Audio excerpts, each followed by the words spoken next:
All right, y'all have a good day.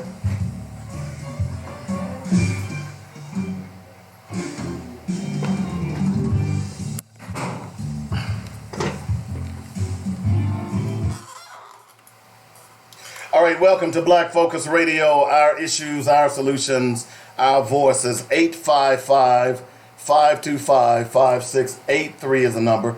That's how you get in touch with us. It is the Friday edition, and we got a really big shoe, big shoe.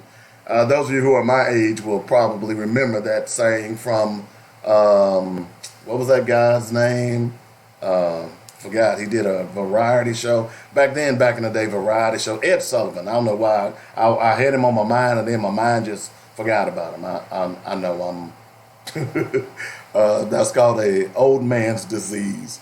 But that's what he used to say every time. In fact, the first time I saw the Jackson 5 was on the Ed Sullivan show. The first time I saw him live, they were on the Ed Sullivan show back in the day. So, and you could probably go out and find some of those clips of the Jackson 5. And from that, Carl Burnett and all those great shows emanated from that. But got a lot of stuff to talk about today. It is the Friday edition of Black Focus Radio. Want to remind people tomorrow morning, 8 to 10 a.m. on joynetradio.com. We get into some sports. It's called the Weekly Sports Magazine, and it is a call-in show as well. So make sure you check that out in the morning. But as I say, it's our issues, our solutions, our voices. Tons and tons of stuff to talk about. Of course, there was a Democratic debate that we will talk about a little bit. I'll be honest with you, I didn't watch it. I'm not watching any of these debates, okay? Because I already know whom I'm going to vote for. Now, you don't have to vote for that person. I'm not going to endorse that person, but I know who I'm going to vote for. All right. And I will tell you that that person was not on the stage last night. I'm just going to be honest with you. Hey, Jackie, how you doing? Thanks for joining the show. That person was not on the stage last night. All right. So we'll get into some of the things. You know, I didn't watch it, but I did get a quick synopsis of it. You know, the one thing that I talk about a lot is reparations, and unfortunately there wasn't much talk about that last night. So we'll talk about all of that here in just a moment. But before we do that, let's go ahead and jump into Black Facts for today. Dynamic Black Facts. Our culture, our history, our people. All right, we got a lot of stuff to talk about today, but certainly we want to talk about Black Facts and the things that are happening with Black Facts. And I thought the one that I'm going to do today is going to be right on point. Because, you hear a lot of people talk about, hey, sure, Black Lives Matter, but we need to stop killing black folks. I totally agree with that, okay? We also need to stop referring to ourselves as negative things, B's, H's, the N-word, whatever the case may be. We need to stop that, okay? Because as I told you yesterday, as we talked a little bit about children live what they learn. So if you're growing up and you're calling your son the N-word, well, what is he going to answer to? If you're calling your daughter a B or a H, what are they going to answer to? We have to be concerned about that. We have to be more vigilant in how we name ourselves and address ourselves and talk to one another about ourselves. So a piece came across my wall a couple of days ago, and I was going to use this as a black fact, and something came up and I didn't. So this is a commentary that is written by Brando Simeo Starkey. This is from the Undefeated page, and the name of this article is called "If You Truly Knew What the N-Word Meant to Our Ancestors, You'd Never Use It." In fact, I don't use the word except to make examples, to make a point about it. But if you truly understood, you certainly wouldn't refer to yourself as that. That word is not allowed in my home, okay? That word is not allowed to come out of my children's mouths. Okay? Now, if it comes out, I immediately stop and chastise them because that's not what I taught them. So let me read this article, and I'd like to get your input on this. A few years ago, I read slave narratives to explore the lives of black agricultural workers after the end of the Civil War. The narratives came from the Federal Writers Project of the Works Progress Administration, a program that employed researchers from 1936 to 1938 to interview former enslaved people, producing more than 2,300 narratives that, thankfully, reside online and are fully searchable.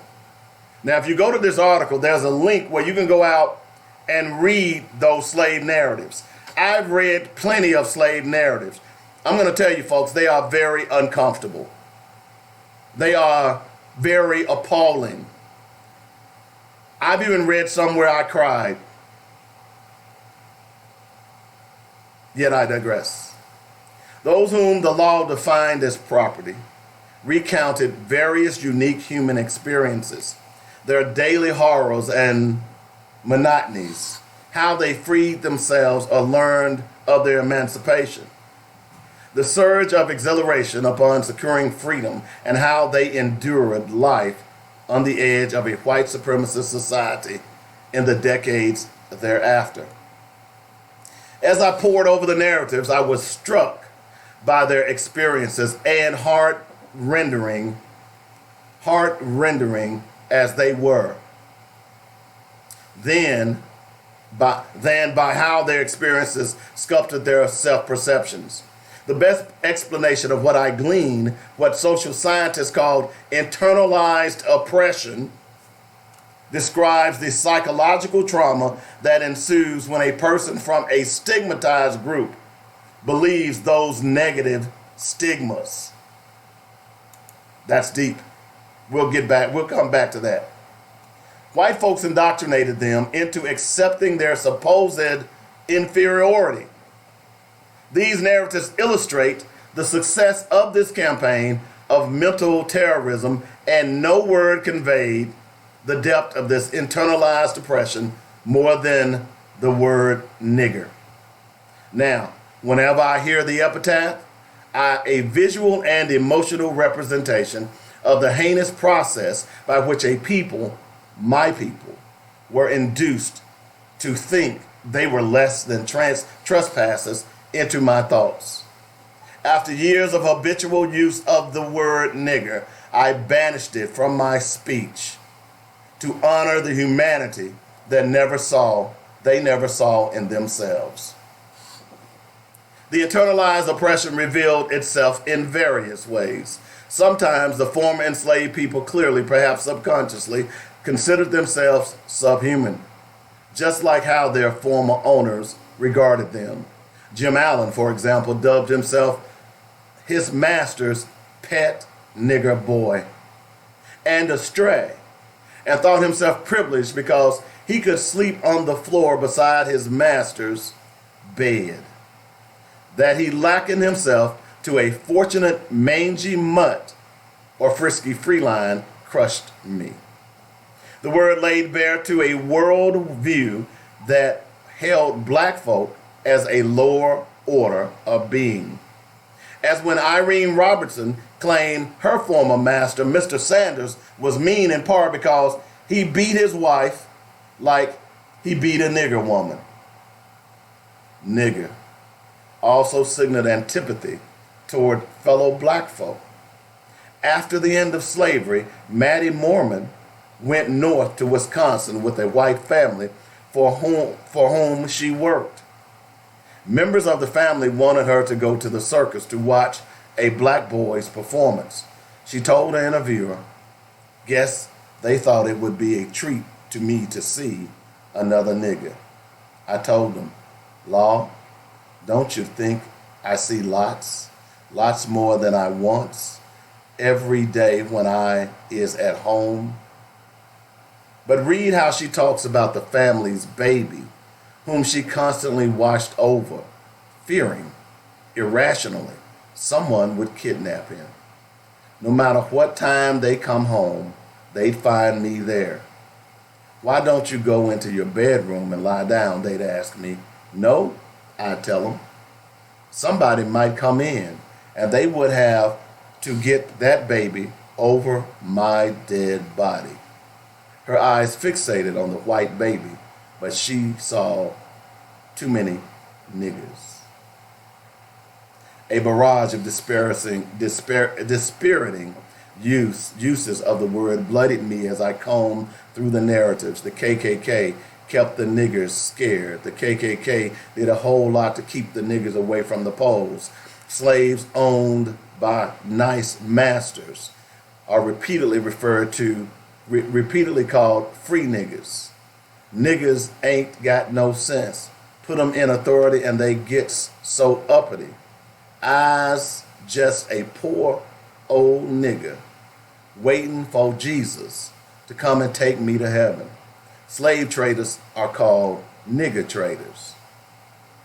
Defined enslaved people required the service of a nigger breaker. Nigger dogs aided the recapture of those who escaped.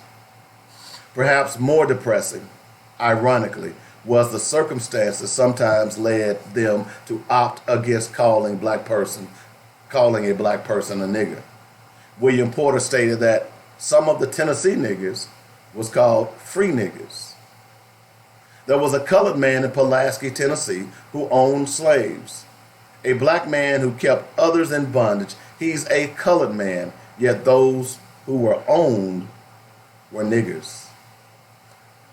I instantly thought of the moment of the O.J. Made in America documentary when a white woman who saw black people talking to Simpson uttered, "Look at those niggers sitting with O.J."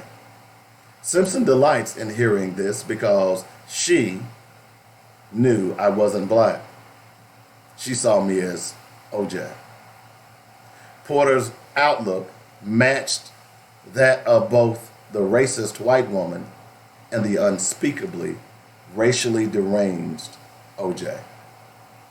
Since reading those narratives, I've noticed this mindset when pursuing the remarks of freed people in other contexts. For example, before the trial of Rufus Martin, a black man who stood accused of the 1903 murder of Charles Swackhammer, a woman whom the Fort Worth Star-Telegram referred to as an old negress who occupied a front seat in the courtroom, bellowed, It's the white people that is to blame. They know that they got to make niggers work or they ain't no good. And they know as long as they allow low nigger men to work, loaf around, loud down saloons, they ain't gonna work. The men come from a good nigger family, one of the best eyes known,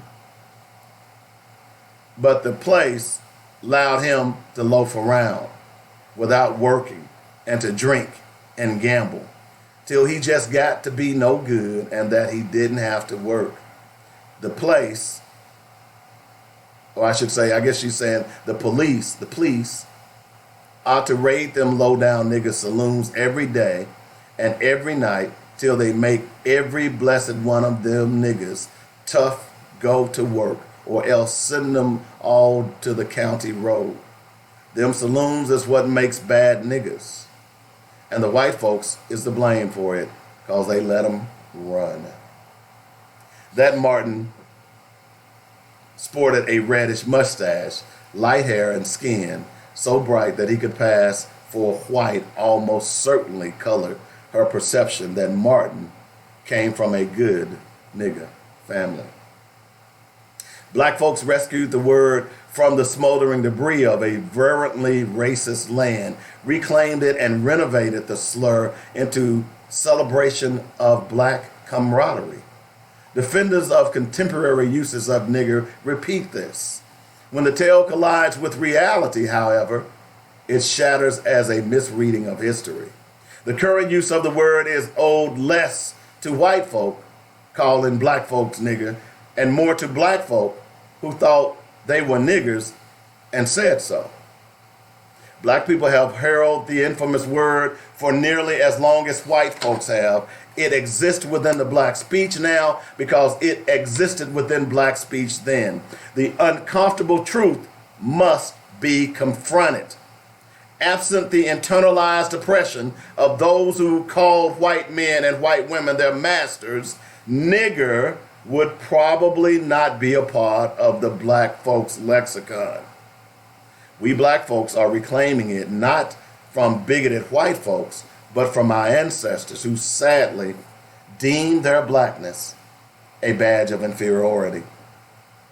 I seek not to usher the word to the gallows. I harbor no aims to kill it. I can still bump Young Thug track or chortle Dave Chappelle routine. Nigger does not bar my employment of popular culture. My soul, though, winces whenever I hear it. The decision for black people to include it in their vocabulary nonetheless remains personal. And I reject the criticism of black folk who continue to wield it. I write only to summon the words of former enslaved people from beyond the grave to express that nigger is haunted by the ghost of hate and the most spiritually chilling ghost of self-hate. Let me read that last paragraph one more time. I write only to summon the words of former enslaved people from beyond the grave to express that nigger is haunted by the ghost of hate and the more spiritually chilling ghost of self-hate. And that's our black fact for today.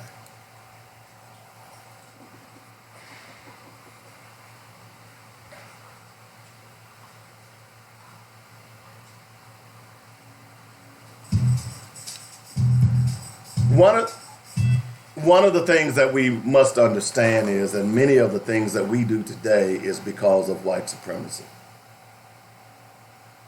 Let me say that again. Many of the things that black people do today, to their detriment, is because of white supremacy. We talked yesterday with Dr. Rosie Milligan, and I mention oftentimes Dr. Francis Cress Wilson, that our altered state of mind is what was successful in keeping black people subservient. They couldn't have done it physically. They had to come up with an ingenious plot to make you feel like you weren't worthy of human status. And it worked. It worked. It still rears its head today. Let me just not say it rears its head. As a matter of fact, that head of racism and bigotry still walks around every day in this country, and more so in our own communities. You know how I know? Because you don't spend money with black folks. Hello? You don't support black businesses. The only thing black that black people support is sports. And you know what? That's not ours either. So those of you who walk around and use that word, I would advise you to do a little history. And I think part of the reason that I don't use that word in my everyday vernacular is because I have studied history. I've read some of those slave narratives. I've read some of the diaries of slave ship captains. And when you really understand what they did to our people, then that word should not come out of your mouth as a means of gratitude, as a means of camaraderie. That word should only come out of your mouth as a means to make a point as to how abhorrent white supremacy is and that word is. 855-525-5683 is the number. That's how we get in touch with you. That's how we get. You know, it's funny. Let me jump into this story, and let me bring my co-host Robert Webb on. He's, you know, there's a lot of stuff going on right now in the Dominican Republic. And the Dominicans, they don't think they're black. And in my tease, I wrote, I said there were two pictures that I posted on my wall. Let me describe one to you, and then I'll describe the other one next. Because, of course, the other one has to do with reparations. There's a picture of some Jamaican, some Haitian, some African American, some Nigerian, some Ghanaian, some Kenyan, and South African children. Now, if you look at this picture, and Robert, I'll let you look at it. Tell me which one of those kids are from Jamaica. While you're looking for them, tell me which one of those are from Ghana. And while you're looking at them, tell me which one is from South Africa. They all black. I was supposed to know where they're from. Or Kenya. They all black. I'm supposed to know where they're from. That's exactly my point. The only difference in black folks is a boat stop. That's it. That's a good point. The only difference in black folks is a boat stop. Whether you were dropped off in South America, the West Indies, or I should say the Caribbean, or South Carolina, or New England. The only difference is a boat stop. And until we come together as a people around the world, white people are going to still continually divide us. And that's the bottom line on that. One other point, and I want to get into this North Little Rock police arrest, because I got a lot to say about this. Now, as you've heard me talk about a lot, I've talked a lot about reparations. The other picture that I want to point you to is a picture of a black woman. She's naked with her breast bared. Now, some of you perverts, it ain't that kind of picture, okay? Just letting you know. In her arm, she has a white baby wrapped in an American flag that is suckling off of her breast. The picture I made. Great depiction. Oh, okay. Got to kind of look at you with a side eye sometimes. Now, what's the point in me posting that picture? Because I've given you over the last few months multiple arguments by why black people deserve reparations. But see, what you all don't know is that when a black woman had a baby, oftentimes that baby was ripped from her arms. You know, a child bonds to his mother or her mother through more so through breastfeeding. So you rip the black baby from the arms of the slave mother so that she can suckle the white baby. There are many white babies who grew up in America off of a black woman's milk, yet that same milk was not afforded to her black children. So I'm going to ask you, and I'm going to ask anyone out there, because last night, part of the reason that I didn't watch the debate is because I knew they weren't going to talk about reparations. Oh, that's right, one white woman did. But there was not going to be any substance. So what I did with this picture is that I tweeted it to as many of those candidates, especially Kamala Harris, especially Cory Booker, because as I've said over and over again, that you cannot have my vote unless you're for reparations and you got a plan. That's my vote. You can do what the hell you want with your vote, but it was pretty clear last night that those, and the night before, that those Democrats don't give a damn about black people. They want your vote, though. So the next time you get a chance to confront one of them, if you're on their Twitter account, if you're on their Facebook account, whatever account that you're on with these candidates, send them this picture and just simply say this. If you're not talking about reparations, then shut the hell up. And I rest my case. Hey, Robert. That's grown. That's grown. Thank you, sir. I try to be grown as much as I can. That's grown, man. How you doing, man? Hey, man, I'm up in the joint. Baby. I see you brought your Your young blood with you? Yeah, Is he right. your bodyguard? That's my- I ain't scared of y'all. That's my I ain't big scared of y'all. Big G, he holds it down. Man. You better get ready. You better get ready. Man, I remember those. Whenever I'm with my son, man, I'm like that bulldog in the cartoons. You know, you got the two sons on the side, and you in the middle. Y'all walking down the street, doom, Bowed doom, up. doom, Yeah, doom. yeah, So yeah. I know how you feel, man. I can't wait to see my son again. By the way, my son's about to get married. Yeah, all of a sudden. So yeah, that'll be interesting. Somebody done rocked his world. Unfortunately, I ain't happy, but that's another story for another day. Okay, trust me, Daddy ain't happy. But I'm anyway, happy with that. you know, not at all. But anyway, that's how that thing go. But I want to talk a little bit because obviously on July 25th there's going to be a hearing for the murderer of Bradley Blackshire here in Little Rock for the Civil Service Commission. In order for him, whether or not he's going to get his job back, even though he violated company policy and a lot of other policies. But here's what really bothers me. So apparently yesterday or the day before, a white officer was arrested. Mm-hmm. And apparently he was arrested because he was a little rough on somebody he arrested. Mm-hmm. In fact, he was so rough on that person, mm-hmm. he broke their arm. Mm-hmm. Okay? Mm-hmm. He's now going to be arrested. Well, he's already been arrested. Mm-hmm. And apparently he's going to be prosecuted mm-hmm. by Larry Jegley. Mm-hmm. Now, Larry Jegley is a Democrat.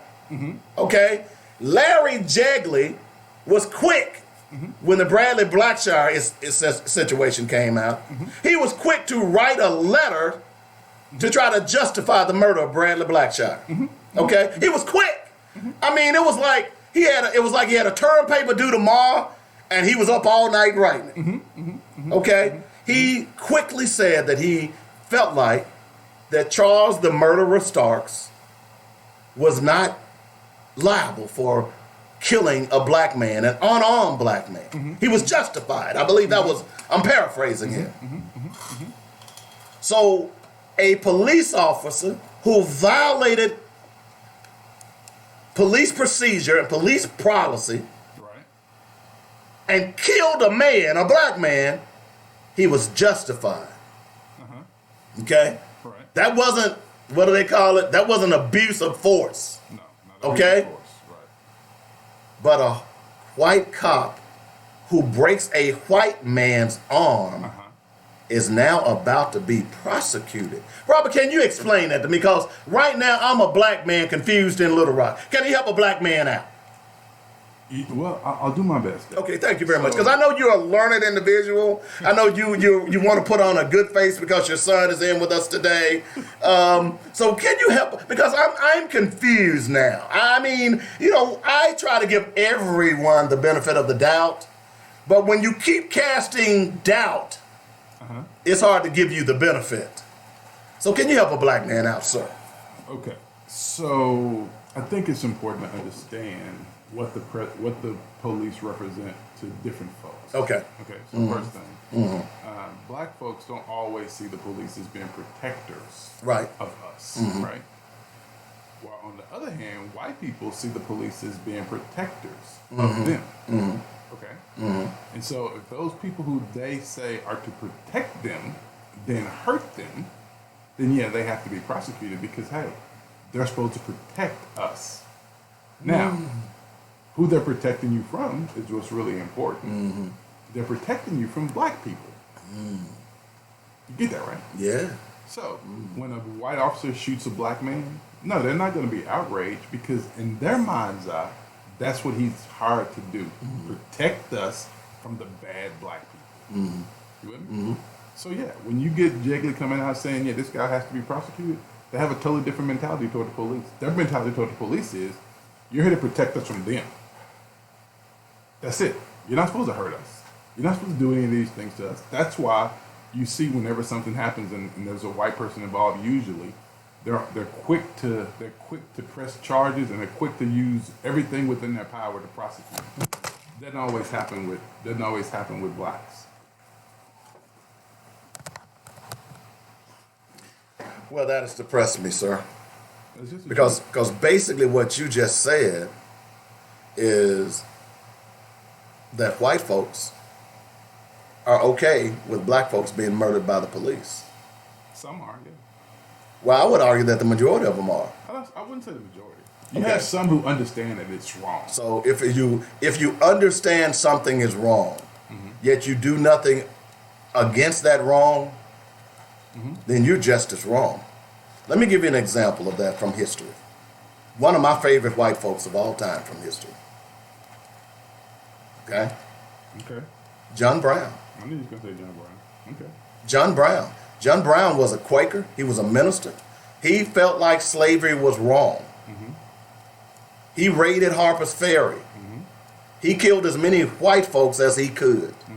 He wanted, and not only that, he ended up losing his life along with his sons' lives and his daughter-in-laws. No one knows whatever happened to them after they were killed. So he basically lost his entire family because he felt like slavery was wrong. Now, I don't know that white folks need to go to that extreme, but I would tend to believe that you white folks, you good white folks out there, as y'all like to call them, I would tend to believe that you would show some type of camaraderie with black people who, this is not happening one time. This is almost like dinner. It's happening so frequently now. For me, I have a hard time. I have a hard time around having a conversation about white people and their impact on things that impact black folks, right? Because I feel that there are some things you have to do from within. I agree. Right? And so while it's good to have the support, I don't always need the help. Right. Because all too often I've heard people say, you're not going to garner much support like that, right? But if I'm a man and I'm stuck in a hole, and they're constantly throwing people in the hole on top of me, and you're telling me don't push them off. Well, what am I supposed to do? Just lay here and let them continue to throw people on top? If they're throwing people on top of me, I want to be on top. The more people they throw in there, and the more I lay on, the closer I get to the top. Right. So everybody always has this idea about how you should go about doing whatever. But my thing is, if you're constantly being kicked in the butt by somebody, right? And every time you see them, they kick you in the butt. And somebody says, hey, don't kick back, don't hit back. Just wait. Turn the other cheek. Turn the other cheek, yeah. So somebody's constantly kicking you in the butt. Every time you go to this place, and you got to go to this place, you don't have a choice. They're constantly kicking you in the butt. You continue to get kicked in the butt. At some point, you're not going to get kicked in the butt anymore. I'm not saying what you do, but you're not going to accept getting kicked in the butt again. I agree. So at some point doing this thing, people will wake up and they'll be like, we got to do what we got to do. Because I watched the debate last night, and what I thought was interesting was that the conversations that they had did not address the important issues in our community. Of course it did. Still, nobody talked about education. Nobody asked the question. So guys, why is it that whenever there's budget cuts, the first thing you cut is education? Why is that if the kids are so important? Nobody ever asked those questions. Why not? Because those things are important. But we don't get those questions. We get stuff about global warming, and if you get a chance to, if day one, what are you going to do? Day one, you ain't going to do jack. Right. But these questions are constantly being asked. The real questions are, why are you cutting education? Why is education always the first thing to get cut? And why are you never funding why are you funding adequate education and you're not funding quality education? Because to fund quality education, you got to put your money where your mouth is, right? Let's upgrade all the schools. Let's give all the kids the same opportunity when they walk in that building. Let's make sure all buildings are the same throughout America. Let's make sure. Because again, kids now are not competing locally. They're competing globally. And everybody else around the country is beating us, right? Around the world. Around the world, I'm sorry. Around the world is beating us. And we are not making sure that our kids are prepared to get 21st century jobs. Me and Ron were talking on the way over here. We were talking about education. And I said, hey, why are we educating kids? Why do we send kids to school? Why do we send them? Nobody can ever answer that question. Why are we sending kids to school? If we're sending them to school to get a job, then guess what? The curriculum in Little Rock School District, that's got to change. That's across the country. Yeah. So why are we sending them to school? That's a conversation we need to have. And once we have the conversation and identify why we're sending them to school, then we need to form a curriculum that mirrors the reason we're sending them to school, because now we don't have that. Well, and back to the point is that's part of the reason that I've always said that if you want to get rid of racism, white people has to get rid of racism. It was their creation. I think black people. Here's my thing. I've accepted the fact that the majority of white people are going to be racist. And if you haven't accepted it now, just look at their religion. Look at the white evangelicals who claim that they are about God and for God, yet they do everything that's counter to what Jesus would have done. Okay? So I've accepted that fact. In fact, I accepted it a long time ago when I went on my pilgrimage to enlightenment. I accepted that. But here's my point. Once black people accept that white people are going to be racist, then we need to understand that we can fix this ourselves. You know why I say that? Okay. How many political action committees do Chinese people have? None that I know of. What about the Arabs? None that I know of. None that you know of, right? Yeah. So how are they being successful? How are they building buildings in our Well, neighborhoods? it's a mentality. How are they? That's what I'm getting to. mentality. Yeah. That's what I'm getting to. Is that it's about a mentality. It's about the black fact I read about. If you knew the origins of the N-word, you'd never use it again. That's what it's really about. Right. It's about a mentality. Is that you have to understand that where did this come from? And how do I fix it? If I accept what they call me, then I'm going to be muddled in the doldrums. Yeah. But if I don't accept what they call me and raise up, then I can control my own destiny. Control your narrative. Yeah. Okay? But we don't control our narrative because we've allowed them. That's why I say, okay, public schools, great. I know everybody wants public schools. My argument is that black folks ought to have their own schools. At least there ought to be some in this community. There should be black schools in every community. Okay?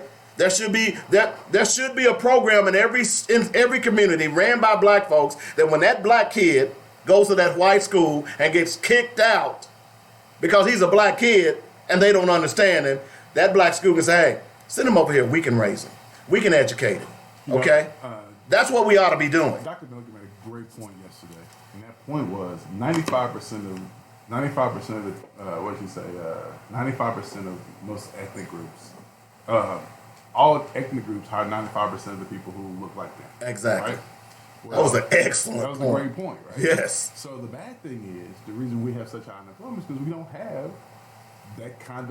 have that kind of business force for people to hire people who look like us. But you know what makes it so sad? What's that? Because you're exactly right. But it would be different if we didn't have the resources. Well, but we have the resources. We just are not applying those resources. Because when you talk about $1.2 trillion annually, the larger than the gross national product of Canada, larger than the 9th largest nation in the world, that being the black community, man, that's a lot of money. But there's a lot of components that come into play. I know. When you start talking about, I think more so it's about lack of education. So black folks, we aren't taught the business. We aren't taught business, right? Because our idea of having a business is somewhat, what's the word I'm looking for? Our idea of having a business is somewhat skewed, I think, because we only focus on a few things. We don't know about all the other entities or areas by which we can go into. Great example of that is my man Curtis Carroll. Are you familiar with Curtis Carroll? The brother the guy who was arrested he was arrested when he was 17 for murder and for robbery and attempted murder. Got 54 years to life, right? And the brother goes to prison, he can't read and write. So he's just ignorant to everything. And one day he picks up a newspaper and the guy says to him, well, you know how to play the stock market? He said, no, what's stock market? He said, that's where white people keep their money. He said that was intriguing to him. It got him teaching himself how to read. Well, when the brother learned how to read, when he educated himself, he started trading stocks, started doing all these other things. Well, what he realized was just having that knowledge changes your perspective. Right. Right? And if you have the knowledge, then once you got the knowledge, man, you can do anything you want to do. Right. Because the knowledge is the most important piece. Right. Unfortunately, in our community, if we get the knowledge, we get it so late in life, it's not always helpful. So why are we spending all this money, all of these black kids who are in college, spending thousands of dollars to get a college education, to become educated? Mm-hmm. Why are we doing that then? Because that's what we've been taught. That's what, as black folks, you gotta remember, so the things that they wouldn't give us, we worked really hard to get. So they wouldn't give us a quality education. So we tell our kids, hey, go to school, get a degree, get a good job. We don't ever tell them go to school, get a degree, make a good job, right? We don't ever say make a good job. Make a good job, go out and create your own company. We never tell them that because most of us we've never been exposed to having our own business and how that whole thing works. So we have to tell them about what we know. Go get you a job, get you a check. Because that's what we want people to do. We want them to get jobs and get checks. We want them to be self-sufficient. And so that's what we teach our kids to do. What's the definition of insanity? Yeah, but still, we don't understand. We've never understood the economics, though. So even if you talk about the economics of politics, the economics of schools, we don't understand the economics of anything. Because, I mean, Curtis Carroll made a great point that when it comes to financial literacy, black folk, we have none. We have no financial literacy. I agree. And that was a very strong point. We don't have financial literacy, and financial literacy is very important. But we aren't taught financial literacy. Who's going to teach it to us? Most of our folks don't know it. Well, and then, of course, if one of us do know it, and we try to go in and teach it to them, teach it to other folks, they think that you're a charlatan. Yeah. Okay? Case in point, I mean, you know I help people find grants and write grants. Yeah. I mean, I was trying to, I've made tons and tons of money off of white folks. I've had people fly me to their cities and say, we have a 4-hour seminar, they put me up, make good money off of them. I was trying to give the seminar away free, and I couldn't get three black folks to come in Little Rock. I was giving it away free. Yeah, that's tough, man. You hear what I'm tough. saying? Yeah, that's tough. And I will say this. It's hard for us to trust in each other. Because again, there's so much that's been done. I mean, how can you trust somebody who looks like you when on the news all you see is people who look like you? I mean, because man, that's powerful. That's a powerful message to send to people. Don't trust him because he looks like you. Don't trust him because he's a murderer, he's a robber, he's a thief, he's whatever, he's a rapist. All you see on the news, when you watch the news, all the images of black folks you see are negative. I agree. Hardly ever do you see positive images of black folks on TV. Well, you know, that's part of the reason I have stopped watching black crime dramas. Mm-hmm. I think, I know the latest one was ATL. What's the latest one that's out? Is it Snow or some Snowfall? I refuse to watch those because it seems to me, you know, there were a lot of millennials who were at one point when Birth of a Nation, the latest one, came out about Nat Turner.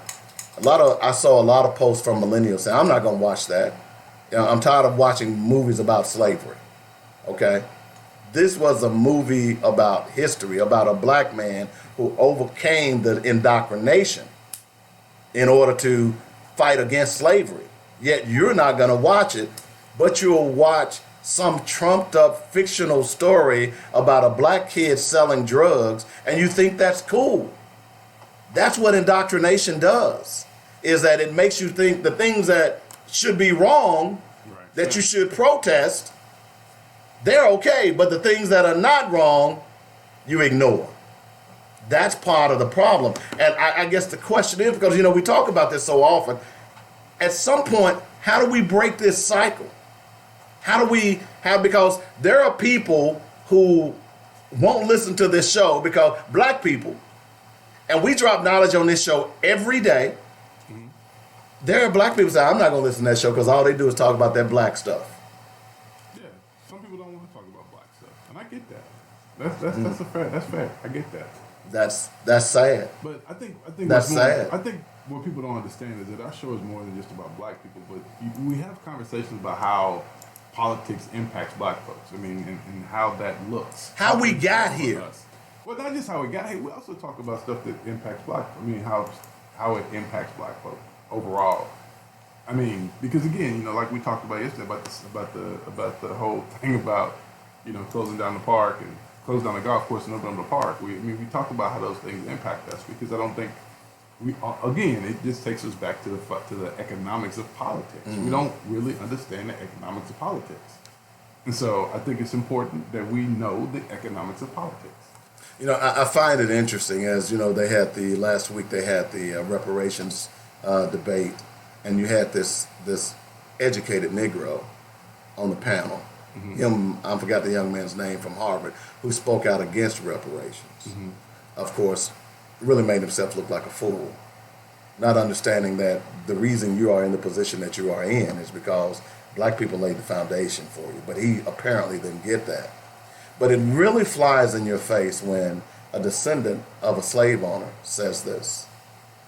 If people are saying they want to fix racism or fix this issue in our country, then they need to put their money where their mouth is.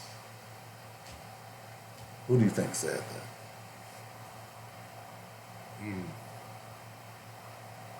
I don't know. Who? His name is Reverend Robert W. Lee the Fourth. Reverend Robert W. Lee the Fourth. Right. He is Robert E. Lee's. He is a great grandson of Robert E. Lee. He's a great grandson. Right.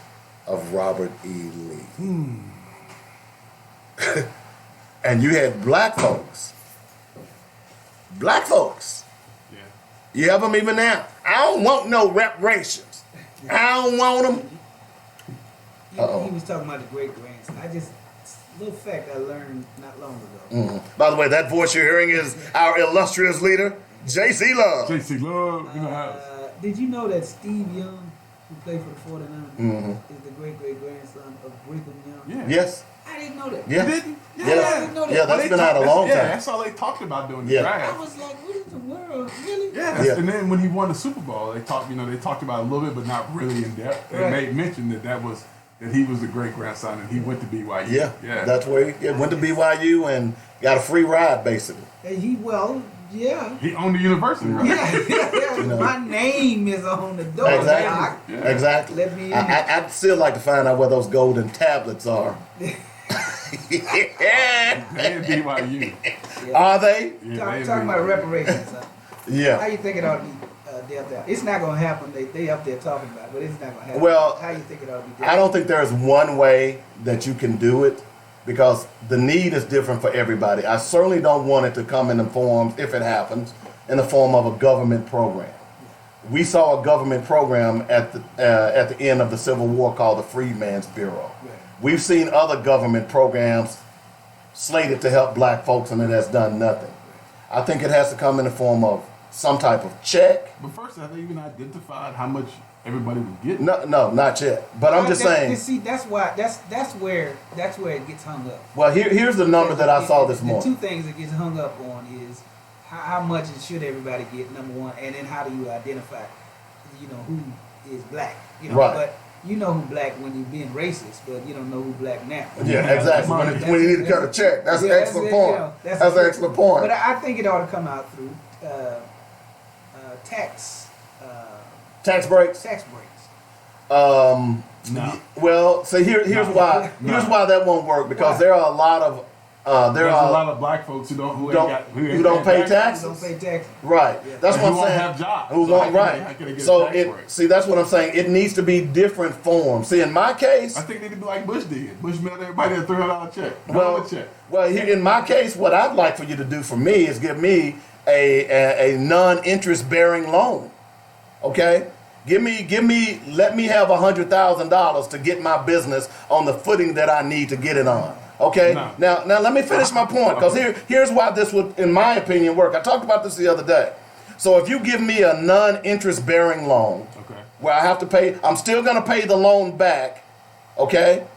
But more importantly, I'm gonna go out and I'm gonna hire black people or people that's going to put them on the tax rolls. Well, I apologize, Dave, but if you get $100,000 and everybody else getting $100,000, Yeah, you ain't got nobody coming to work for that. Well, that may be true, but I'm just saying from my point of view. Okay. Give me a non-interest bearing loan where I can put my business on solid footing, and then I can go out and try to hire some other people. In other words, that's going to create a business. What is the backbone of America? Small businesses. Well, let me ask you this. So have they given us some kind of amount yet? Have you heard? No, what I read this morning, and I've seen two different figures, because I've been following this for almost 10 years, bro. I've been on this. But I've seen two figures. The earliest one I saw, $14 trillion it would take to pay reparations. And how much is that per? You got 16 million. 16, 17 million. Yeah, Right. 16 million. 16 And then, of course, the other one was $17 trillion. So you've got two figures there. At least someone is doing that particular calculation. That's $1,000 a piece. Wow. Well, no, that's a little more than that. Let me do the math real quick. That's 10,000. And while y'all are doing that, here's the irony of all of this. 10 grand a piece Right. So at 17 trillion. So here's the irony of all of that. Did you know that there are some Jews who have come out and said that they don't think blacks ought to get reparations? Well, and you said it earlier today. People who have their nest egg is not interested in nobody. They Don't want nobody else to get it. Yeah, well, and their only response is, "You got to do what I did, and if you do what I did, then you would be where I am." And it's just not that simple. No, it isn't. It's just not. No, it isn't. And so those. But that's what the guy was saying, the 23-year-old guy from Harvard who was speaking out against reparations in the hearing, is that he was basically saying that I did this, I did that. You study hard like me, and go to Harvard, then you'll be, but I almost said something there. don't say it. At the doctor station, they say They all get $1,000. that's $1,000. That's what I thought. Oh, let me $1,000. look. That doesn't seem, that's nothing. Yeah, that's nothing. That's That- not even that. They give us better than that on the doggone tax. On the tax breaks. On the On the- what do you call it? Child Child care, yeah, what do they call it? I don't have the, kids anymore. the child thing on the tax. Earned income credit. Earned income credit. Yeah. That's but you can get better than that on earned income credit. So that's nothing. You know. Well, we got to remember now, that's including kids and everything else. So I'm going to get the census numbers and give you a better number. Okay. So that means every child's gonna get it too? Well, Every person. So that would mean everybody in my house. So we would get, Oh, so how many people in your house? I'm gonna up that. Yeah, that was it. This is 1,000. See? 12. So I'm sitting there saying to myself, man, I shouldn't have got that vasectomy. No, Yeah. man. Yeah. You can move in if you want to. Hey, we might have to start doing that. Yeah. So. But no, I think it's something that we have to talk about. I think it's long overdue. They got to work it out, but it's not gonna happen. It's not gonna happen. It probably won't in our lifetime, but There's too many. I can say this on black folks. There's too many white folks who are uncomfortable with the fact that because they keep calling it slave reparations, and while that is accurate, they need to stop using that term slave reparation because white people want us to get over slavery, and they want us to always remember 9/11, but they want us to get over slavery. Ain't gonna happen. And so every time something about slavery is brought up, it's like, oh guys, Well, come on well, now. but you know what it That was is? hundreds of years ago. That's an excellent point. You know what it is, though? It's kind of like Pavlov's dog. Yeah. That the Pavlov created the maze for the dog, and every time he'd ring a bell, the dog thought he would get a treat. Right. He ultimately stopped. He would ring the bell, but the dog wouldn't get a treat. Yeah. So it reinforces in their minds because they've never accepted what they did to black people. Right. And it reinforces in their mind because when you go, look, I ain't trying to be mean, but when you go back and you look at their history ain't pretty. Yeah. They did that to every group. Exactly. They've done it all across the world. Around the world. Right. So when they hear that word, that sets off something in their minds that they can't deal with.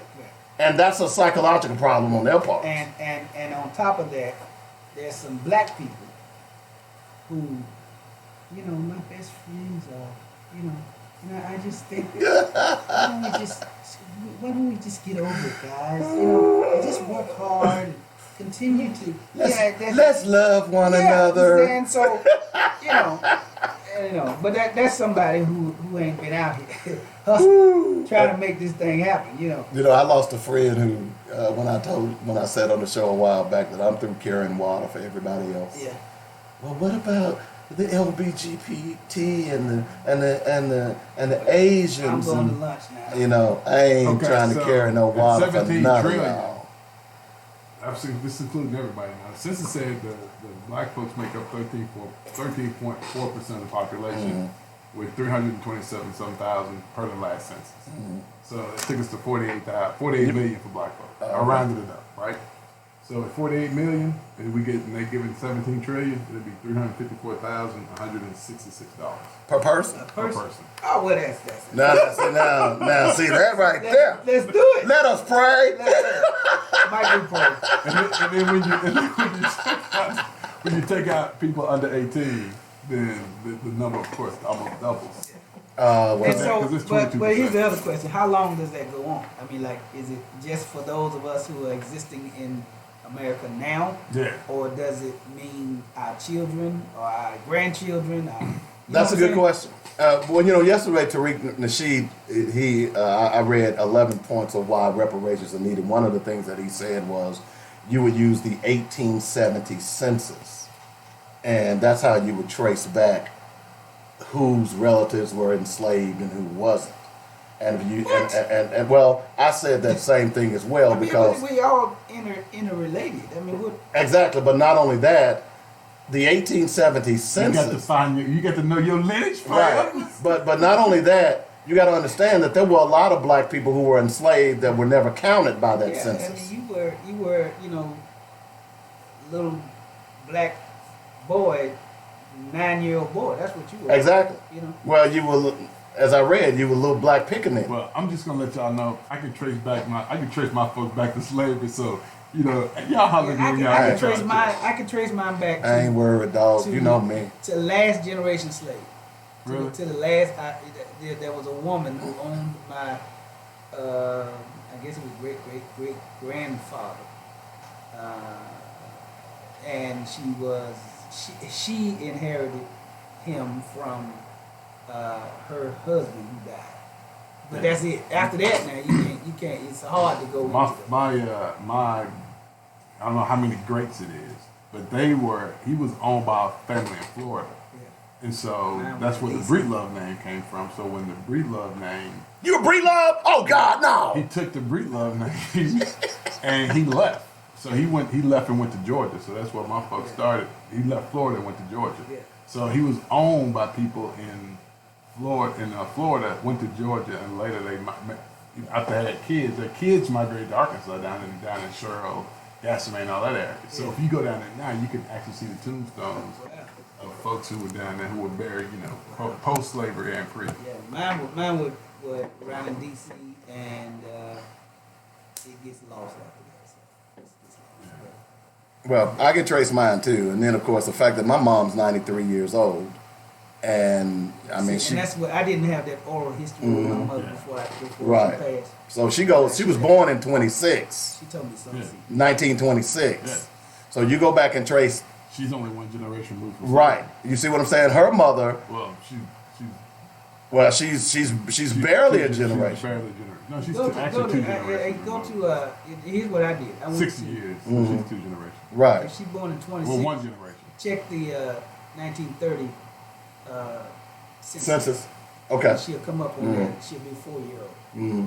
Yeah. She'll be a 4-year-old. So I know we can trace it back. That's not a problem. I remember Mama Sarah, my grandmother. She died when she was 80. So if my mom was born in 26, my grandmother died when she was 80, and she died in 76. So it goes back a long way for her. Yeah, I mean, come on, man. I mean, if you I ain't think worried. about it, every one of us is like two generations removed. Yeah. Exactly. 2 generations removed from slavery. Exactly. We're only two. I mean, because people think it's a very long time. I remember watching a thing on, and I'd never thought about that before, right? So I was watching, they had this piece on ESPN where they were talking to the brother who was the first football player at Tennessee. And so the brother was sitting there saying, I'm only 2 generations removed from Yeah. slavery. And I hadn't even thought about that, Yeah, right? Right. Yeah. Because this was he went to Tennessee in like 1960. Yeah. And the brother's sitting there saying, I'm only 2 generations removed from slavery. And I'm sitting there thinking, no, dude. Yeah. You can't be. But then when I went back and did the numbers, so my mother would be like him, right? My mother would be 2 generations removed, which would make me 3. My grandfather would be 1 generation removed because I think his father was born a slave, right? So it's like you know. Yeah, my mother was born in 29. Mm-hmm. And she was, I want to say, my grandmother was born in early 1900s. And so that's 2 generations. yeah, and so you go back one more from my grandmother, Mm-hmm. and there you go. Right. So you would be So it's 4 a great- generations removed. Right. So it's easy when you think about it, as we just did, Yeah. you realize, well, this is pretty easy to trace back. Right. It's Yeah. really easy. Yeah, but I'm sure they're gonna want more documentation than that. Well, I mean, all I got to do is show where my grandmother and her father was born. I mean, I can tell you, right down there in Warren, Arkansas, on the Belcher plantation. Ask all the bank owners; they'll tell you who black. Exactly. Because that's the one they denied the loans for. Yeah. I gotta go eat. I'm gone. All right. We'll take a quick break. We'll take the top of the hour break. We'll be back in a moment. I want to appreciate the input from our illustrious leader, J.C. Love, of course. A lot more stuff to talk about. This is something, I know it may not happen in our lifetime, but this is something that's not going away. I think more than ever, I think in my lifetime, this is the most I've heard it talked about on a national stage than any other time. And the fact that it has permeated the presidential upcoming election, it's not going away. Yeah. It's not going away. Hey, we're going to take a quick break. You're listening to Black Focus Radio. Robert Webb, Dave Coleman in the house. It's the Friday edition. Next hour, we're going to go over some of the books, 2 more books that's on my book list. We got a lot more to talk about. You're listening to Black Focus Radio on joynetradio.com.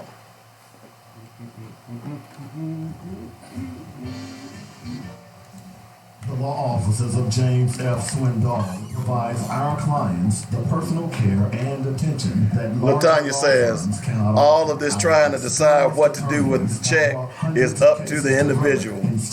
Like she said, all of this trying to decide what to do with the check is up to the individual.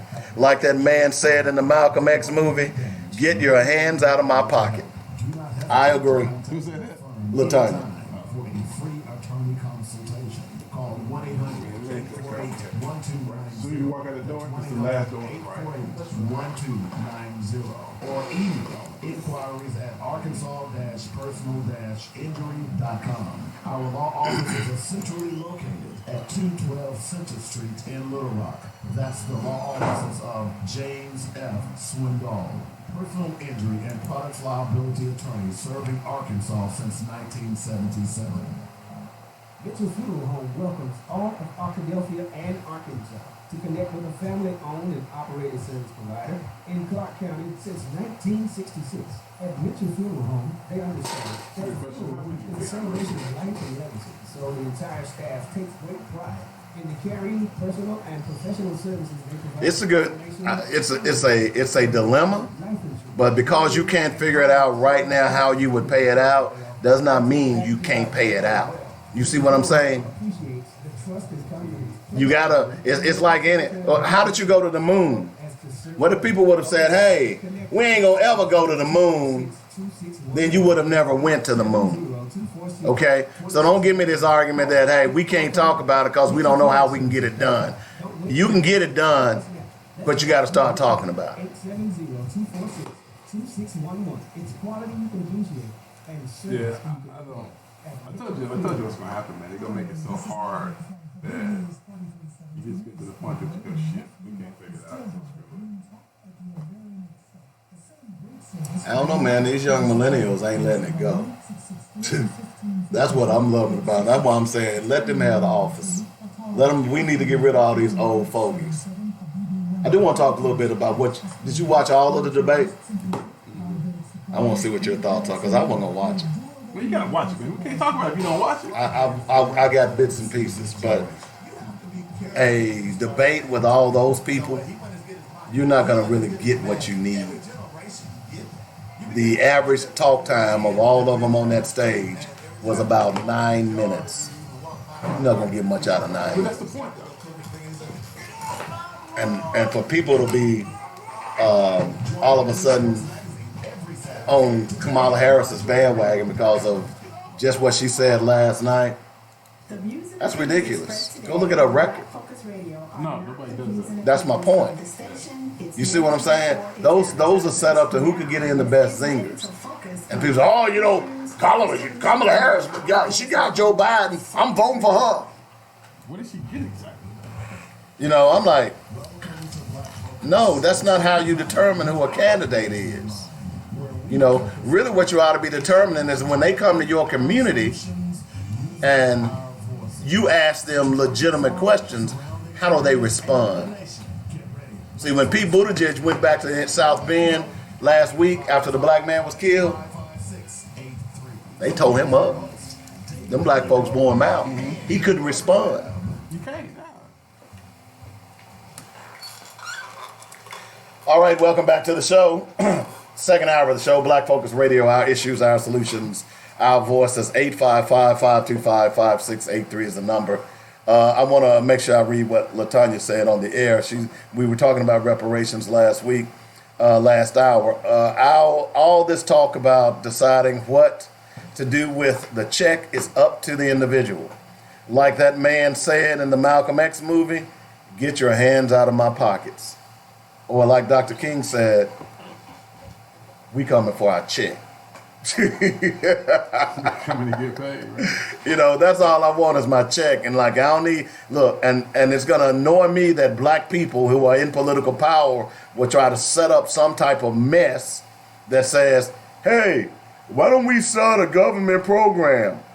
I don't give a damn about a government program. This government has had decades, centuries to make right a wrong. They've never done it. They're not going to do it through a damn government program. Well, I mean, let me say this, because I think it's important to say. While I think reparations are very important, I think it's a very complex issue, right?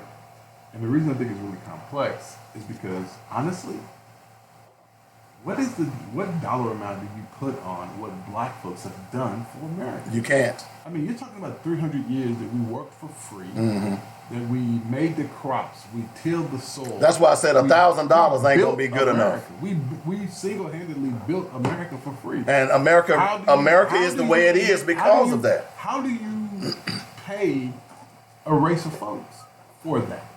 Right? How do you pay a race of folks who had their land stripped from them, who had their money stolen? I mean, how do you repay that? I mean, Who were murdered, who were harmed. right? If you start, are you giving me money also for mental anguish? Because that's a whole conversation. Right. But like I said, I think it'll never happen for two reasons. One, because yes, it is complicated, and two, whenever government entities run into complicated situations, the best way to address it is to forget. Well, and that's why black people need to press the flesh. You can't let them forget it. That's what they've conveniently done over the decades, is that they've tried to conveniently forget it. And then they've also said, hey, y'all need to let go of that slavery stuff. Y'all need to forget about that. Well, I think what will happen is that even during these debates, again, so for me, I'm just thinking outside the box, y'all. Would I rather have a check for reparations, or would I rather them spend that money to improve education, that all kids have a fair shot at education, and we identify what education is, and we make it something that if a kid gets an education, then it's really something that he can use in the real world, right? I would like to I would like to see us do it a little bit differently. I mean, put some things in place and give us opportunities that have not always been available to us. Go ahead. How's that going to help me? How's it going to help you? Improving education. I'm out of school. My kid's out of school. Yeah, but we got to start thinking about how is that going to reparate my family? We have to start thinking about the generations behind I us. agree. That's more important. I think I agree. I mean, again, what Dr. King did, what Malcolm X did, those things they did not benefit from the fruits of their labor. And neither Generations did we. behind them did. We did. Well, definitely the baby boomers did. Yeah, y'all definitely. How do we benefit? Y'all benefited. Y'all got those great jobs. We did. I mean, affirmative action, all those We things did. implemented back in the 50s and 60s. Well, in the late 60s, all those things that baby boomers generated from. Y'all benefited from those. Let me. I don't mean to be selfish. I want my damn check. Yeah. I don't want it in no But at program. the end of the day, Because you know what? Here's why. Well, no. Let me tell you why. Because all of those white folks that stole that money, stole that land, Okay. they got all of that money left for their children. Okay? Right. That long money. I don't disagree Okay? with that, Dave. So I don't want a disagree check with that. so that I can leave that money for my great grandchildren. But Dave, I don't give a damn about your Dave, education. This is the thing, though, Dave. This is the thing, player. If you're really concerned about your great grandchildren, I would rather leave a legacy of a quality public education system. $300,000 would be a with nice a quality legacy. public education system, then your kids can go off and do a whole lot of incredible things. Well, Right? if I had Because $300,000, again, I could if you're send them talking to a about black if you're private talking school. about if you're talking about your grandkids or your great grandkids, you're a sick brother. If you're talking about your grandkids or your great Like I grandkids, could start a black private school If and you're talking educate about more your black if you're children to talking- be radical like me. if you're talking about your great grandkids, Power to the the people. best legacy would be to leave them a better world, Mm-hmm. and that's what I'd like to see. What can we do to make the world a better place? Because again, I never pulled a plow. I never got hit by a whip. Nope. Right? That never happened to me. I never did any of that. But my ancestors did. But my ancestors did, and so I think that my price to them would be to not just to think about me, but to also think about their sacrifice. And if they were in a position to do something, what would that something be? Right? Well, my thinking is that something would be give our kids the quality education they deserve. I gotta read it. Latanya Grimes' girlfriend, you on one today. I know, She I'm smart. says, we got a bunch of folk with degrees that are more degrees than a thermometer, and we still in bad shape. That's a good one. I like that one.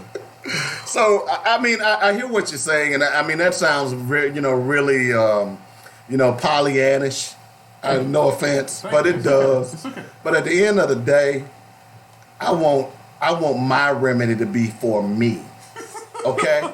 And the only remedy that's gonna remedy me Right. is a check. Well, I'd like the option to check the box. Do I want But that's mine what. to go somewhere Well, else? and that's the point. That's a good point, and that's what I said earlier. I Again. said there should be multiple things But that hold on, should be hold done. on. When I read I know you stuff want that about shit. financial literacy, when I read stuff about financial literacy, it says to me that even if you give our folks a check, we still gonna end up back in the same situation. 'cause we That's have financial okay, literacy. but give me the check and let me Well, find out. but hold But on, let but me hold on, counter that hold real on, fast. hold on, Let me hold counter on. it with the guy you Hold said on. you talked about in Hold prison. on. Just real fast. Let me counter that with it. So if we take that argument, the guy that you talked about, give me his name again because I want to go back and look at his Curtis story. Carroll. Curtis Carroll. If you take that argument that you just made, then Curtis Carroll was a throwaway. Because someone put a bug in his ear and said, hey, this is how white folks make their money, No, this is where white folks keep hiding. hide their money, whatever they said, because Keep their money, hide their money. because someone planted a seed in Curtis Carroll is the man that he is today. Right. Okay? My point being is, a lot of us have never had that seed planted. Yeah. So a lot of us have grand ideas. We just don't have the capital to do it. Well, again, Dave, that's why I say that I like the remedy that I speak about to be about something other than me, something that encapsulates. Wait a something- minute. yeah. So if the government say, hey, reparations tomorrow, we're getting everybody black a $300,000. Okay. You gonna say, hey, you know what? I need you to put that money in education. Be I honest. prefer it. Yeah. Would you really do that? Yeah, I really would. Oh, that's so Because nice I mean, of you you. have to think about the impact. I wouldn't. You ain't. Because you have to think about the impact of education and what education has been for black folk. Education has been powerful for black folks. It's done a lot to transition black folks into the middle class, right? So my thing is that I want us to fix our public education system because that has a lot of tentacles, right? So if you fix public education and you give all young inner city black kids opportunity at a quality education, then guess what you've just done?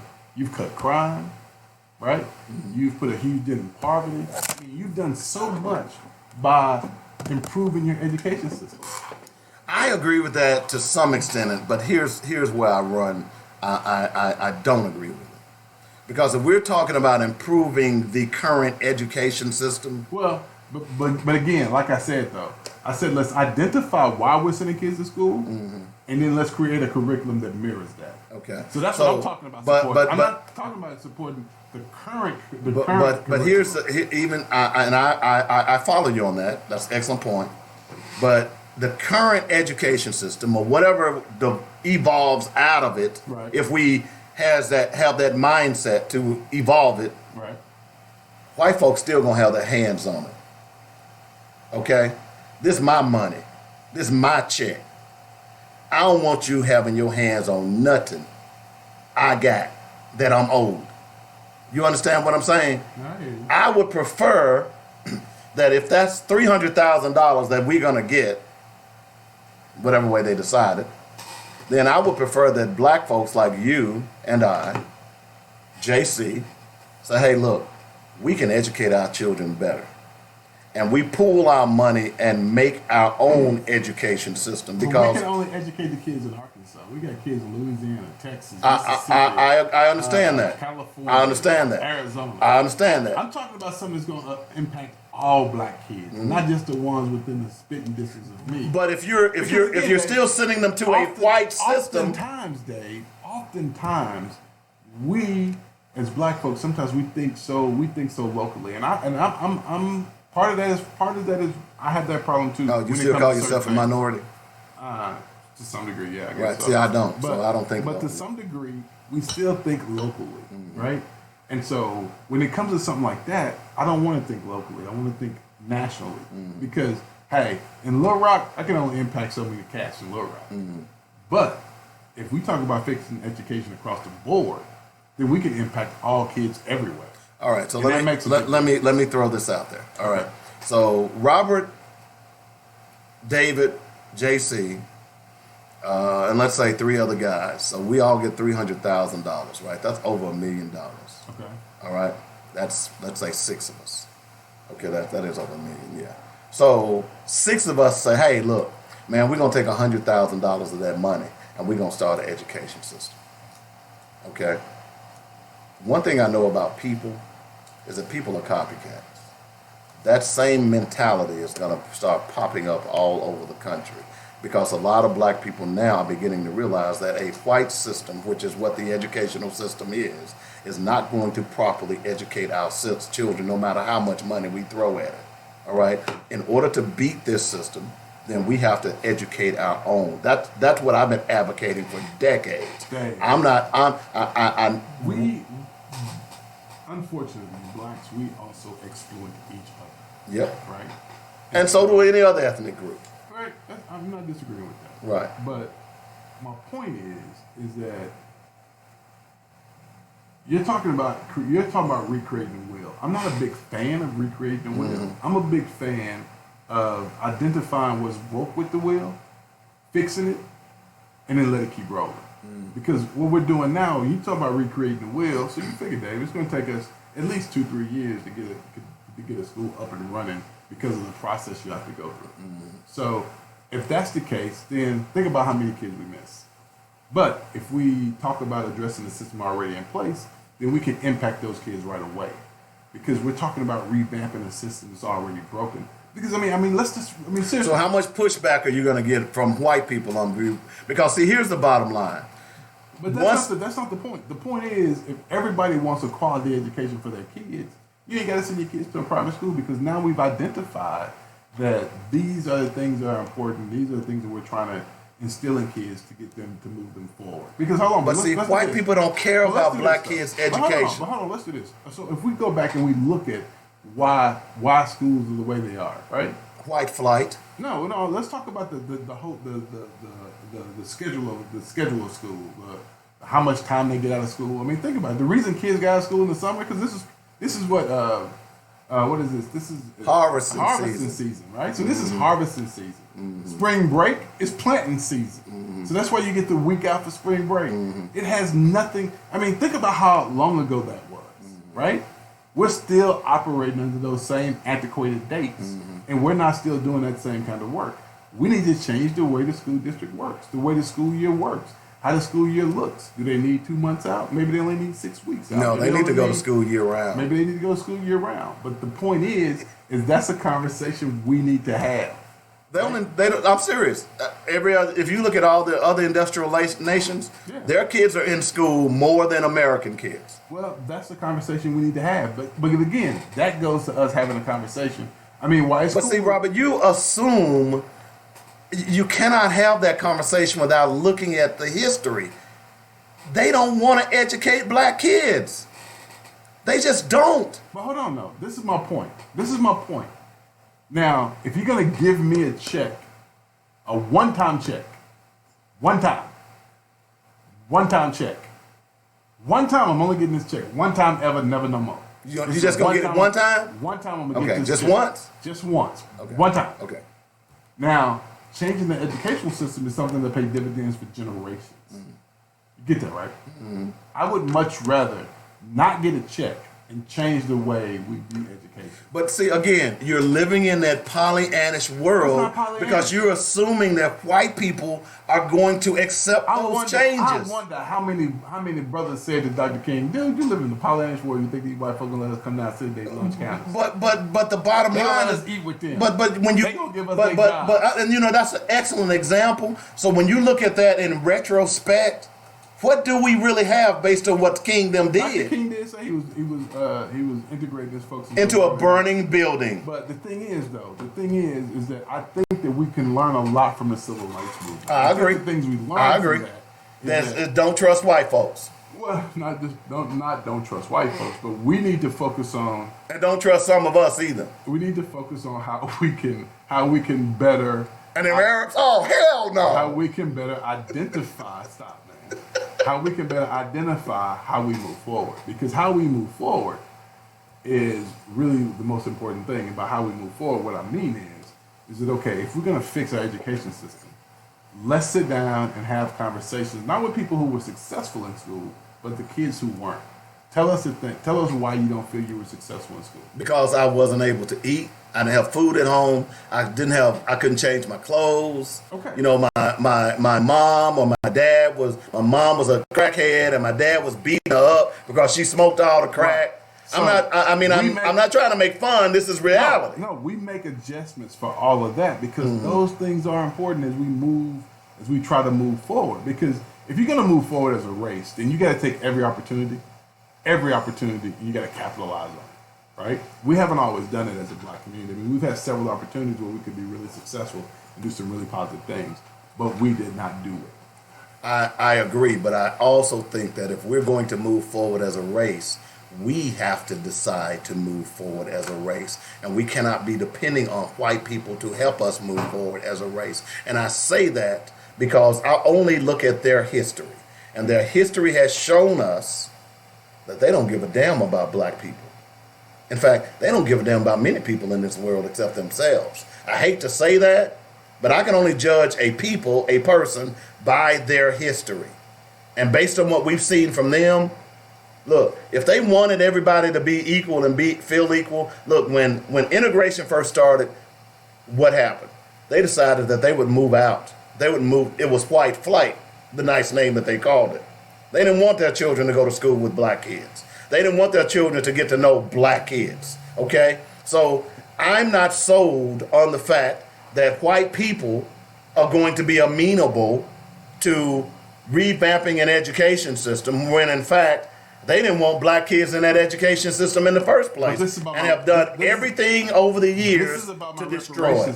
This is about my reparations. Right? Okay. So if this is about my reparations, this is how I'd like to see my reparations. What's the word I'm looking for? Donated. Not donated, but this is how I'd like to see my reparations distributed. Distribute our reparations through education. Improve our education system. Now, hold on. I don't want you to just go out and say, okay, this is what we're going to do. No. I want us to put together people and fix our system. Identify first why we send kids to school. Why are we sending kids to school? Why? Once we identify why, then we go with the rest. I agree, and that sounds great. But see, again, I can't discount the history of white people in this country. But again, I can't see them. We're gonna constantly be fighting a losing battle if we include white folks in every equation.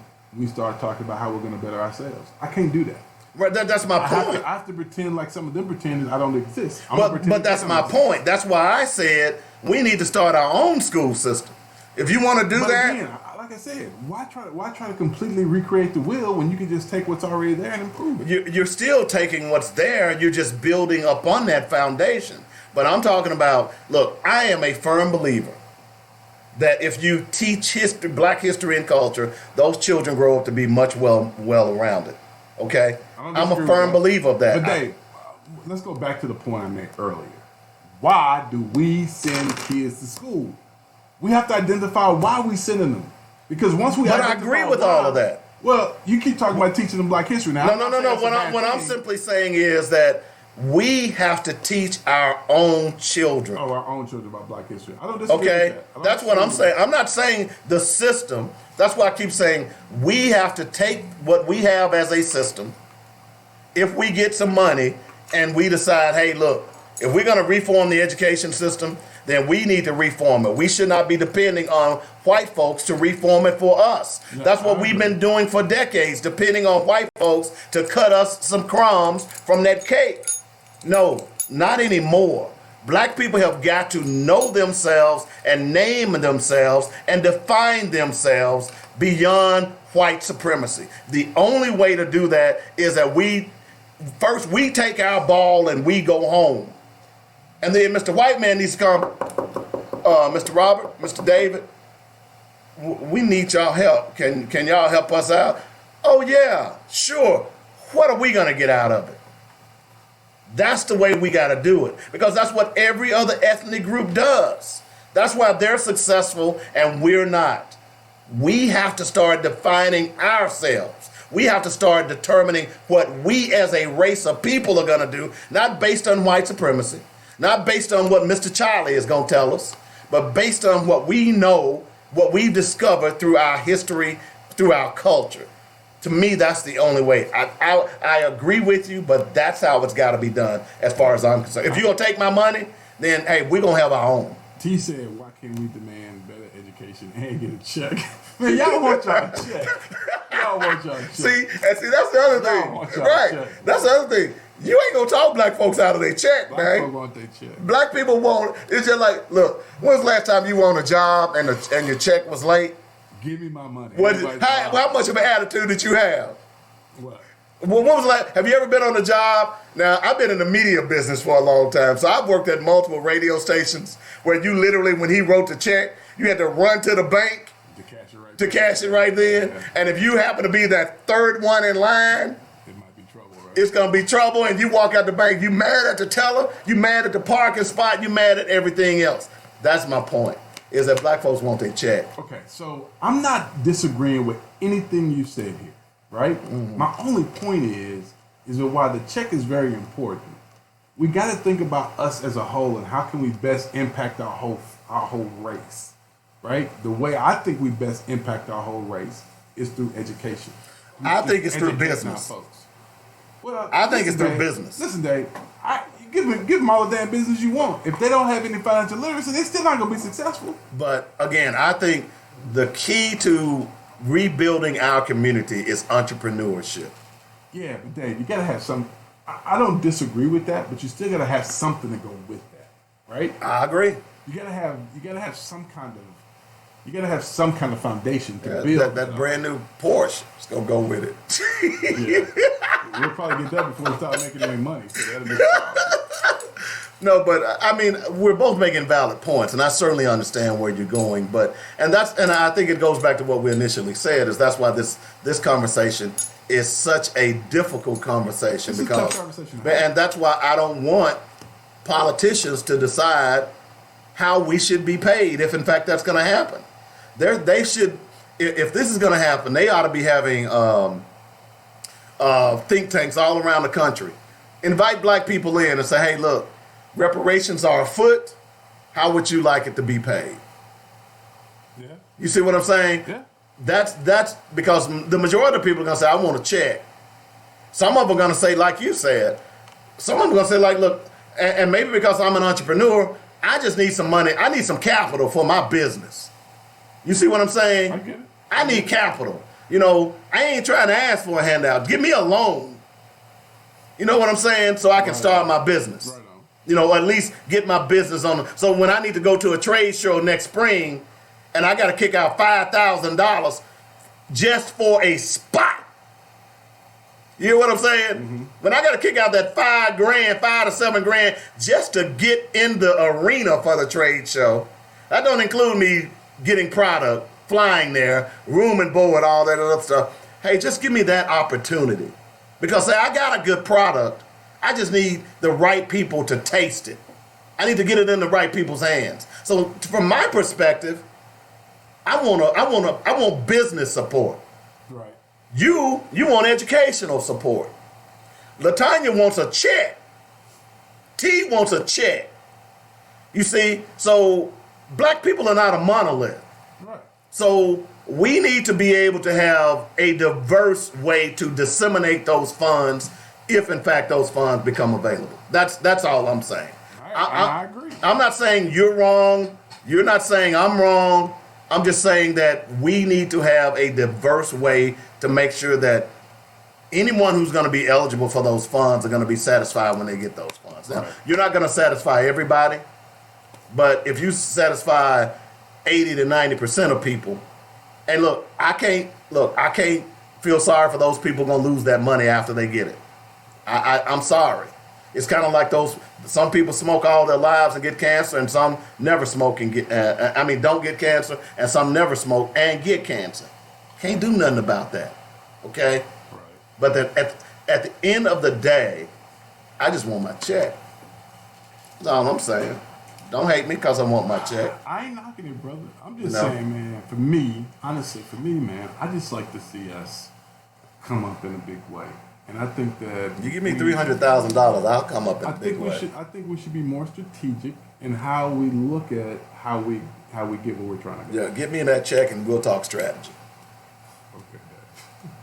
Okay, I'm just saying. you are a sick man. One other quick note. White man blames autism for causing him to call police on a black woman at the pool.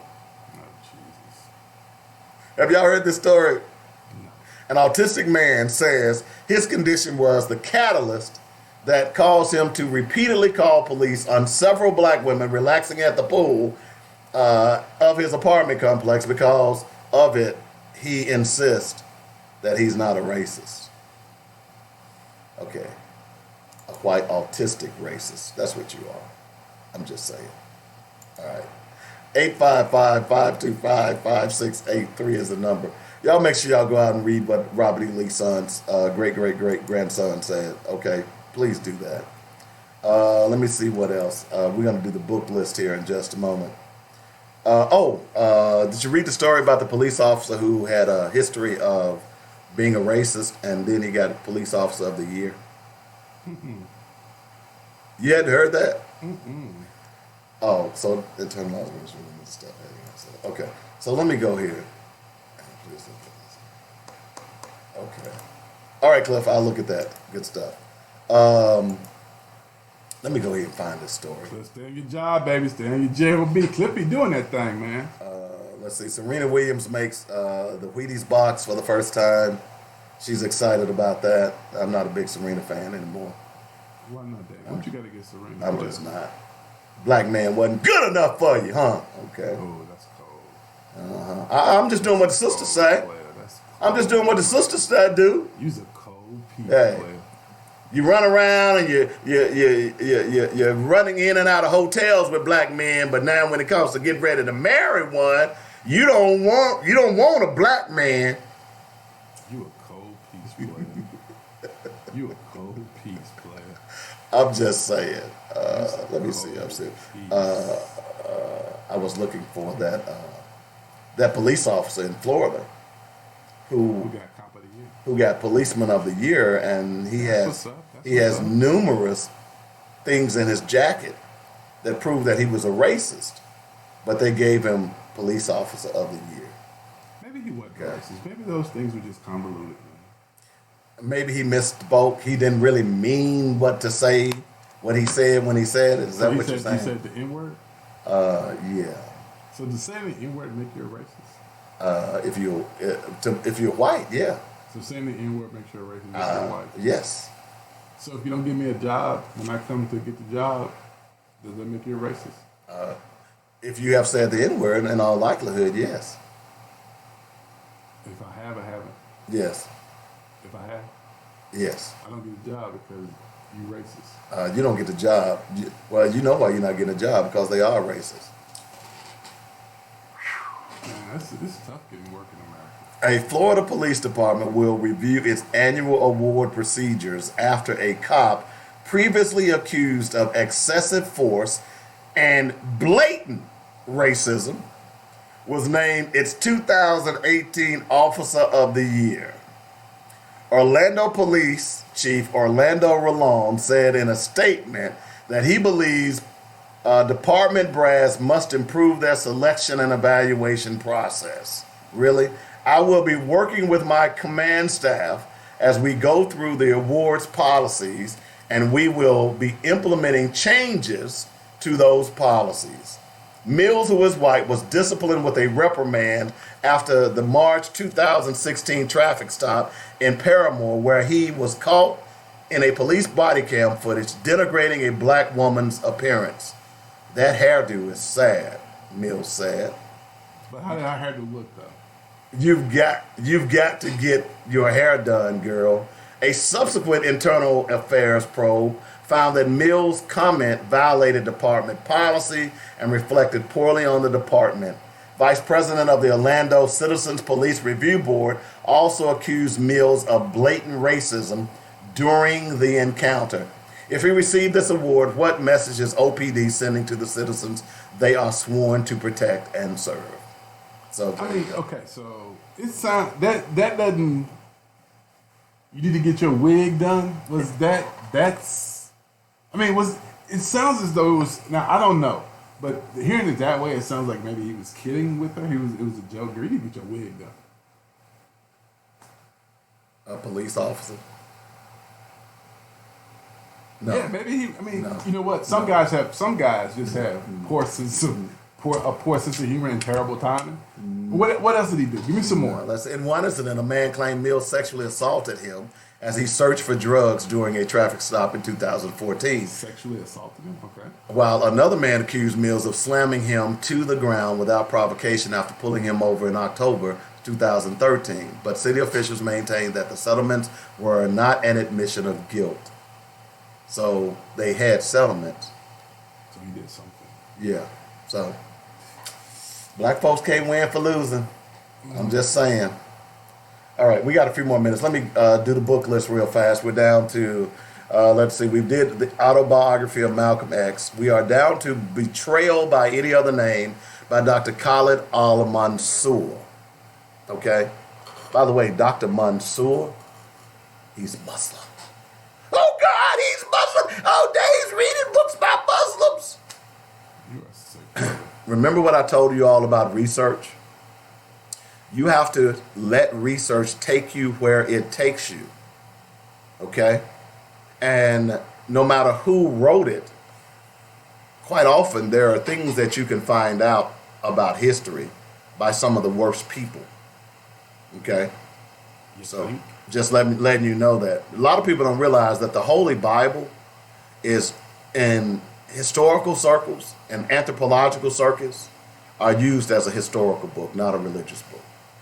Okay? Because if they use it as a historical book. Yes. Okay. Name me something in the Bible that they have actually proven. Name me one thing in the Bible they proved it. I'm gonna tell you something that's interesting. Well, this has always been you interesting. asked Hold on me a one second, hold on question, one second. sir. What has always been interesting to me about the contradiction between religion and the world that we live in. People say, hey, listen, don't believe poppycock and BS. Don't believe pie in the sky stuff. Right? Don't believe stuff like that. It's too far fetched. But then we all believe in God. We all believe in the Jews. That when you die, you go to heaven. Now, I know what I know about white people. I love white folks. The white folks, they gonna find out. White folks, there was a heaven. White folks already created shit. Then they went to heaven and told you, hey man, we went there and saw God. Unfortunately, he is white. Well, there was a little white boy who died and came back and said all the folks in heaven were black people. So was Jesus. But the reason I used that book before you interrupted me is the fact that because look, I agree with what you just said, but I do. Do I need to go there? Because I will. Okay, my brother. But based on the genealogical information in the Bible, Ham, Shem, Japheth, where many people until people start doing real history research, they use that book as a historical reference book. That's what I'm saying.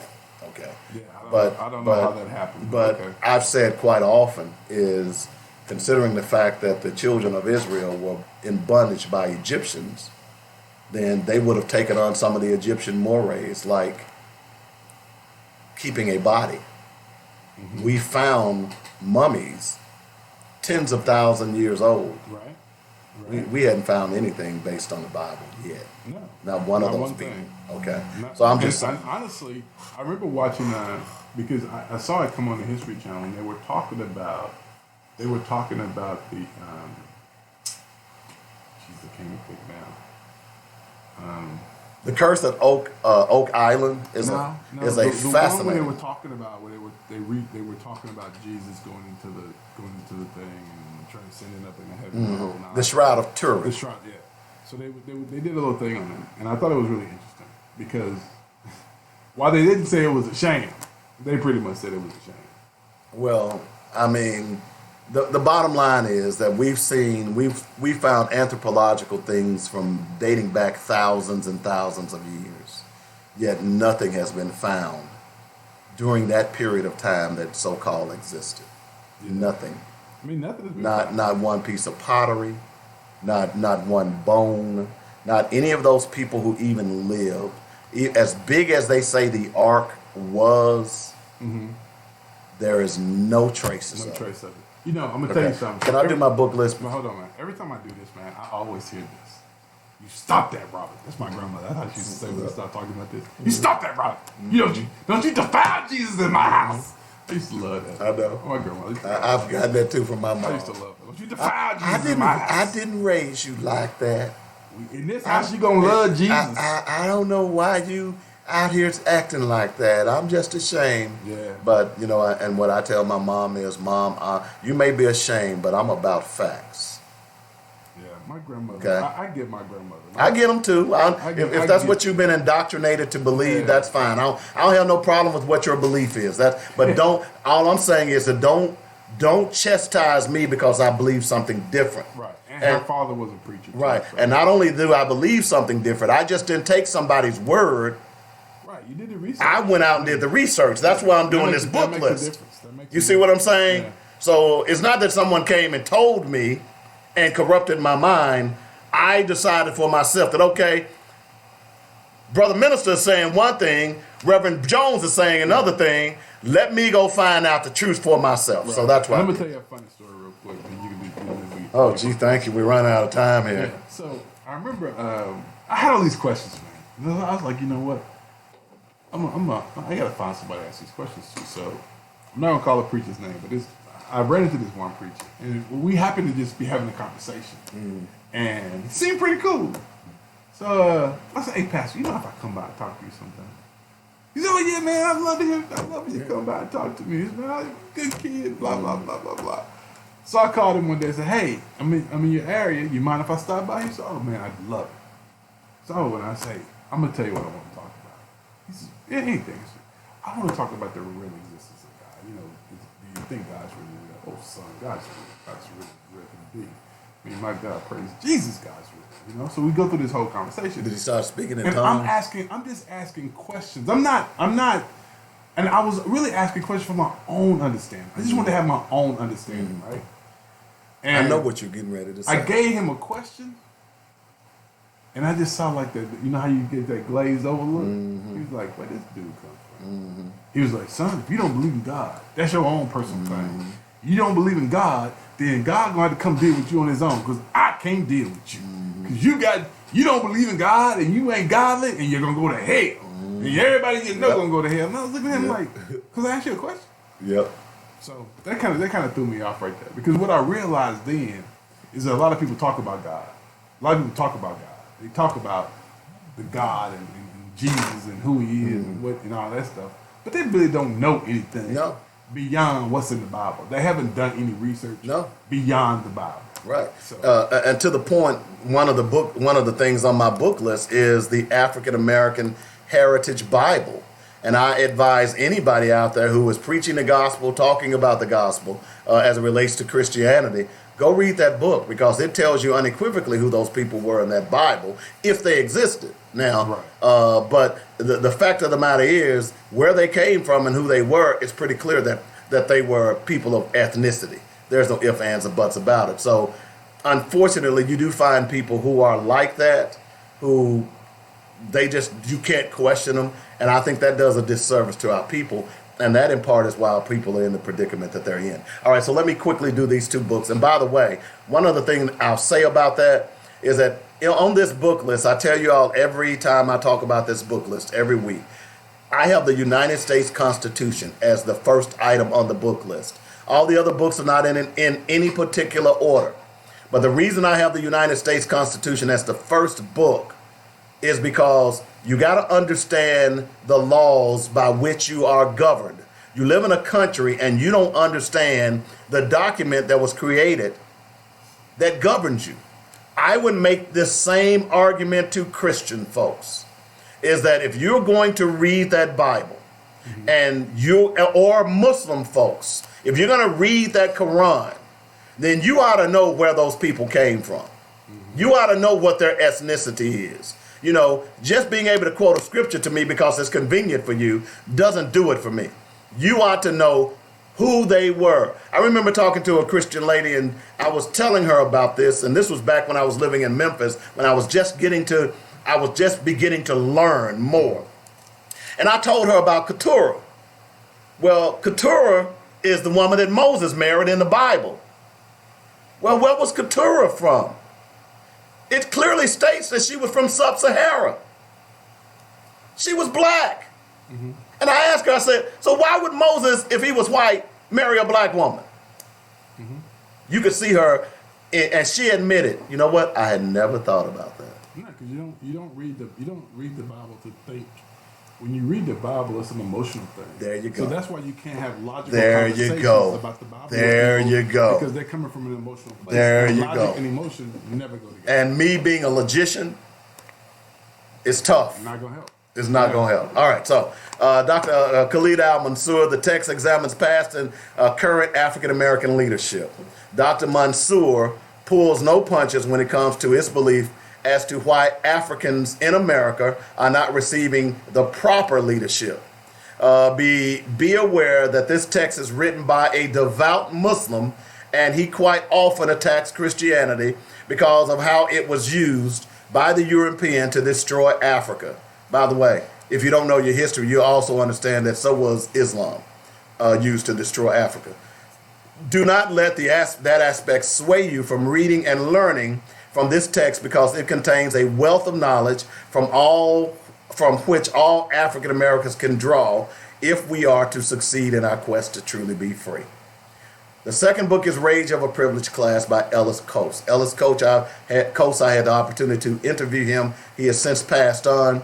This book examines the covert racism experienced by the so-called middle and upper class African Americans. This is a good book, man. Mr. Coates uses actual interviews from individuals who, despite the racism, has financially succeeded. These people are corporate lawyers, doctors, psychologists, all with PhDs, who admit on a regular basis how they experience degradation and blatant racism despite their hard work to achieve their current status. Mr. Coates asked the rhetorical question: If racism pervades throughout corporate America and African Americans who have succeeded both educationally and financially are angry, what then does that say to the underclass and our youth when they are instructed to work hard in order to get the good jobs? This modern text is a must read for those who erroneously continue to say that racism does not exist anymore, and for those black bourgeoisie Negroes who have turned their backs on the African community. So those are the two books that you should read. All right, check them out. We've got numerous other books on this list. Once I finished, and we've got about, I'm going to go ahead and add a few more. I got to add Dr. Milligan's books on here, Nigga Please. And I've got to add Understanding the Black Man and Black Woman Sexually Made Simple. And I think she made an excellent point yesterday, because most people, when they saw that book, they thought it was about sex. Let's talk about you and me. Exactly, because good sex is a mental thing. It really is. You might think good sex is mental. Man, you might think you having good sex. I just think good sex is good sex. I'll say, leave it to you. Good sex is good sex, baby. Leave Let's it. do what we do for a pork chop. Leave it to a Neanderthal. Let's do what we do, man. I got my club. I'm gonna hit you in your head. It's about to be Stop. It's about to go down. Was it good for you? I'm sorry, it was good for me. We started together. We should have finished together. I don't know what's up now. But anyway, so that's the book list. Somebody I agree with him. Oh, Jesus. There you go. It is a mental thing. It really. If you and your lady are mentally in tune with one another, the making love is off the chain. I'm gonna tell you, it's off the chain. All right. Now there's the thing called making love, and there's the thing called sex. A lot of y'all out there having sex. The black man like to make love, but that's another story for another day. 855-525-5683 is the number. We got a few minutes to go in the show today. I got a friend request. I'm beginning to get a lot of friend requests from different people, and because they want to see this crazy guy is talking all this craziness on the radio. Oh, and that reminds me, by the way, I don't mean to steal anybody about thunder, but have you been on Facebook and you've seen this new thing where you get a digital signature? Have you seen this? Mm-hmm. It's pretty cool. So anything that you sign or you take a picture, you can put your digital signature on it. And they charging $80, close to $100 for this digital signature. Oh, women, will y'all quit texting me talking about sex is mental? Will y'all stop it? Stop. Sex is only mental for women. For brothers, it ain't mental for us. It's mental for me too, man. Okay, like I said, for women. Oh, no, you didn't. Like I said, for all my sisters, it's mental for y'all. All good. But no, anyway, I was going to say, if you're one of those people out there who've been sucked into buying one of those digital signatures, call me up. I'll make you a digital signature for half the price. And you'll give them mental stimulation, because women text me about mental stimulation. Hey. I don't really care. Brothers, I'm going to put it this way. Men like me, not women, not David, not men like David. We are physical. We are physical in nature. We like to see what we finna see. We like to see things. Yeah, we don't need but I like to use my mind to absorb the chakra and the auras of my sisters. I like to be enwrapped in their aura. Yeah, you sound like Johnny Mathis. You sound like Johnny Mathis. I want to be all up in your aura. Hey, we got to get out of here. Y'all, I hope y'all have a great weekend, of course. Y'all make sure y'all check everything out. Stop texting me to show the women. Stop. Get him. Okay. Probably sister my spot. Before you go, I do want to show you this digital signature. It's pretty cool. I'll show you mine that I've done. Okay. Oh, you create your own Yeah, I went out. That's what I'm saying. I did it myself. You're not going to charge me $80 for something I can do myself. Oh, so what do you use a digital signature? Like if mainly photographers use it. Oh, Okay. okay. You know, or like if you write something, you can do it like that. But it's pretty neat. You know, it's just that I just wasn't gonna pay. When I first saw it, I said, no, let me look. I might go buy that. Then I realized what it was, and I'm saying, wait a minute. I can make that. I got Photoshop. Why am I gonna pay them $80 to do something I can do myself? So I decided that I wasn't gonna pay the $80. So but it is pretty nice. But anyway, we got to get out of here. Rob, good stuff as always. I hope you have a great weekend. I'm gonna try to do a little fishing this weekend myself. So we got to go. Hey, spend money on community. If you don't, nobody else will. Peace. I was waiting. Okay. And don't forget, folks, spend money in your own community. If no one else will, you won't. Bye. You dirty, man.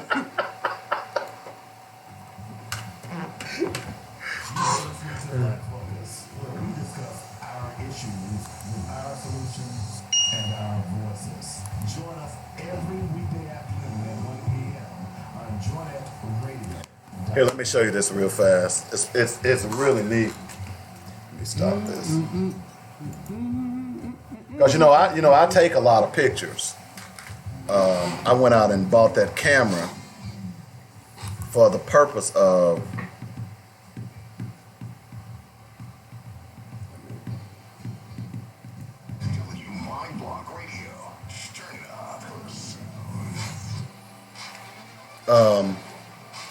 for the very reason. Well, actually, I brought the camera for my product, but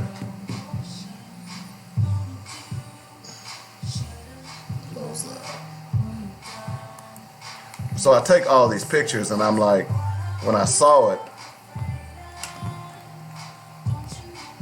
and a girl, oh y'all, I went out the deep end.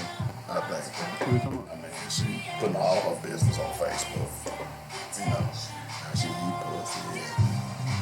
You know, it's crazy, man. What? Man, no, man, she, oh y'all pussy.